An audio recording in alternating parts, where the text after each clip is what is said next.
Okay, so there's a desperation to ad campaigns that attempt to draw a younger demographic. I get that it's all about influencers these days and monetizing your existence by proving you're a proud and willing consumer of cold, hard product. But as a 2-time award-winning automotive journalist, I think it's time to explore this further by breaching the protocols of daylight and waking up at noon to drink a car. I wanna drink an ad campaign for Christmas. Only automotive ads will do.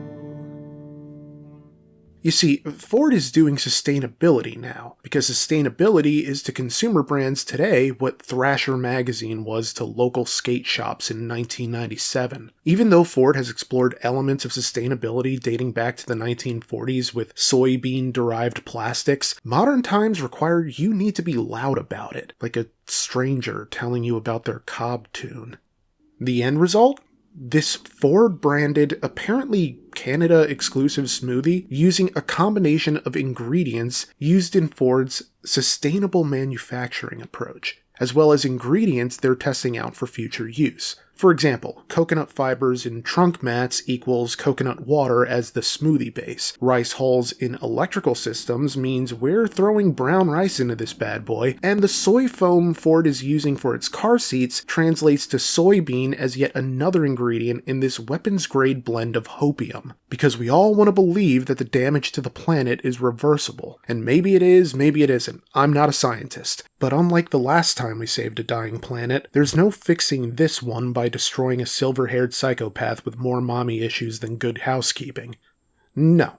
You rely on big dick corporate daddy to turn this franchise around, which is more or less what Ford is doing, or trying to do, with their experiments in orange peels, agave, algae, and prickly pear. But you can't actually put that in a smoothie because orange peels are bitter, agave is hard to digest, and algae is gross. So we add orange juice, agave nectar, and blue magic algae powder to the recipe, which is helpfully downloadable from Ford as a PDF. The document is titled Recipe V6 and everything, so I can be every bit as functional as my Mustang.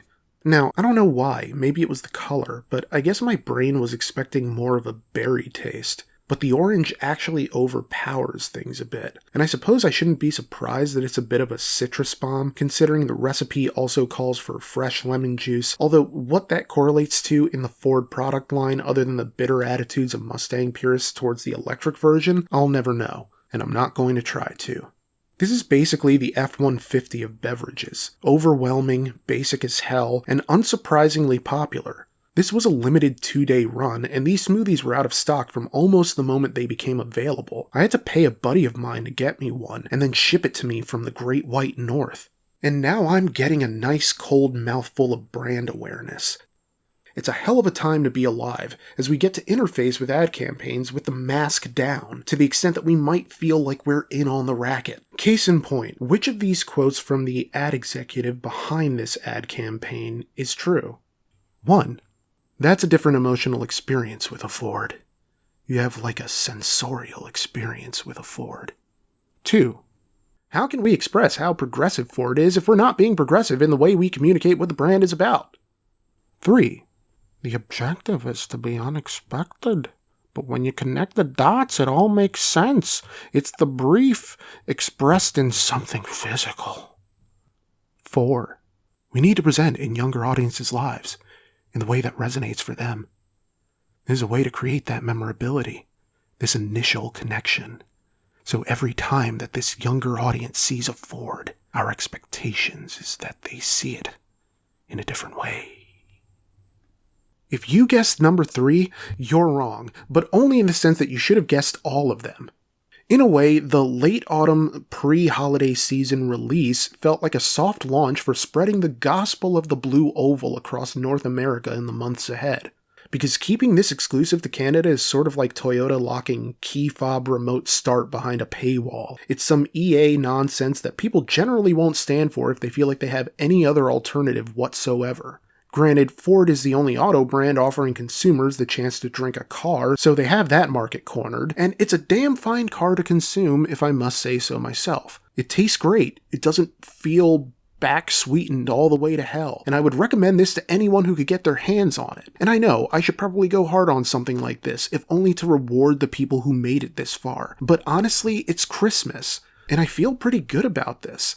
It's got the type of manic, go-getter energy of people who back into parking spots when there are poorly parked pickups on either side. No regard for the kerning of parking spaces as they wait in line at the juice bar of a new gym inside a hollowed-out Sears, talking about how some national tragedy wouldn't have happened if they'd have been there. You know what I would have done? You know what I would have done? You know what I would have done? I'm just saying it wouldn't have happened. Maybe the smoothie won't give the same charge a protein shake would, but then how much horsepower can a human make anyway? Actually, how much horsepower? How much horsepower? Thank you, autocomplete. Okay, so an average human can make up to 1.2 horsepower for a brief period, while an athlete can produce 2.5 horsepower for a couple of hours. Taking into account that I'm average bordering on normcore, I substitute this smoothie for my breakfast and will split the difference and say I can achieve horsepower in excess of 1 horsepower. The average sustainable strength of a human for an indefinite period of time is 0.1 horsepower, but I am not normal, and when you add fiber to the mix, my chances of constipation drastically go down! So if a person has a 33 1/3 chance of producing more than 0.1 horsepower, I have a 66 2/3 chance of producing 0.3 horsepower or greater on the strength of this smoothie and the memories of days less fat. The numbers don't lie. Who am I kidding? This is great, but if Ford released this as a year-round product, I couldn't imagine actually going for it. But then, that's not really the point of this. It's a novelty publicity stunt. And to pretend otherwise would be like being the kid who went to fat camp and didn't internalize any of the lessons. In the grand scheme of things, this is a fun little bit of business. It's cute, and it's not much more than that, because it's all it has to be. Sort of like the holidays. They don't really have to be perfect. And this holiday season, if by some chance you get a Ford smoothie, just be glad it wasn't a fruitcake. I'll have a smooth Christmas for drinking, a new review, Christmas no thinking. This is so not a car, I will drink this bizarre